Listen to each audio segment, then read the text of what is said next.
Vocationally, I'm an ordained pastor in the United Methodist Church. I served several local churches in Virginia for 19 years until having a more focused sense of calling around racial justice and reconciliation, and that led to the founding of Cornelius Corps in 2001. For the first 19 years of our ministry, we were based in Washington, D.C., and then relocated here to Richmond, Virginia in 2020. The name comes from the story of Peter and Cornelius in Acts 10 and 11, where God brought together people from such different backgrounds, a Roman soldier and a Jewish fisherman who was a disciple of Jesus, and overcame the barriers that separated them, very real and deep barriers, and feel that that's still what God is about today. The way we like to put it is that racial justice and reconciliation are essential aspects of discipleship, especially for anyone who has grown up in the United States of America, because race has impacted people's faith life from the beginning of our country up to the present. And so we work with the history of faith and race. We try to bring to consciousness those realities of our country's racial history that have impacted not only the nation as a whole, but the church in particular.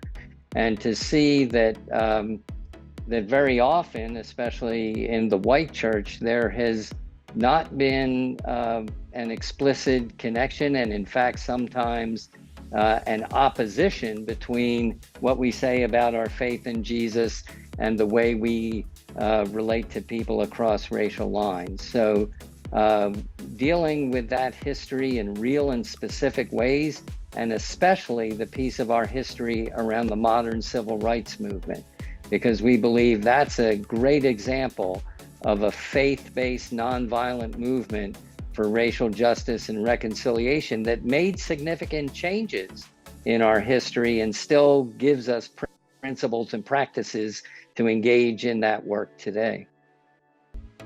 The way we hope this makes a lasting impact is that it provides a grounding in history. Some of you are familiar with Jamar Tisby and his work. He lays out a framework called ARC, where he talks about the really essential aspects of pursuing racial justice in our time. And that acronym ARC stands for awareness and relationships and commitment. We focus kind of on the awareness part, the deeper dive into our history, so that it will provide a foundation from which to build relationships and for which to advocate for greater levels of racial justice in our day and time.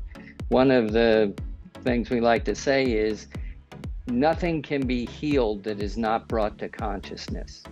And so much of what we are about is bringing those things to consciousness so that then they can be acted on in people's own context, because everyone's context is a little different, even though we share some of the same history. This is an ongoing work that has both great challenge and great reward to it.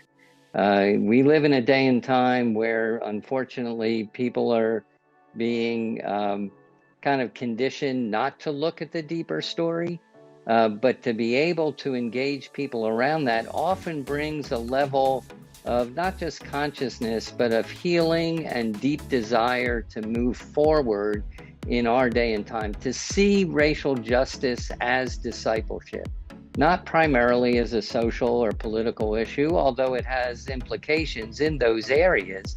But for those of us who follow Jesus, it is a part of our discipleship. And to see people make that connection and to be a part of that is indeed a great gift.